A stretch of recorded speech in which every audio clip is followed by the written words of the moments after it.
अरबी समुद्र आणि बंगालच्या उपसागरातील हवामानाच्या बदलामुळे मुंबईमध्ये पुन्हा एकदा पावसाची शक्यता निर्माण झाली आहे।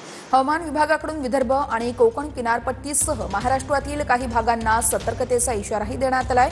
मुंबईतही पावसाची सकाळपासूनच रिपरिप सुरू झाली आहे। या संदर्भातील आमच्या प्रतिनिधींनी अधिक माहिती घेतली आहे, बघूया।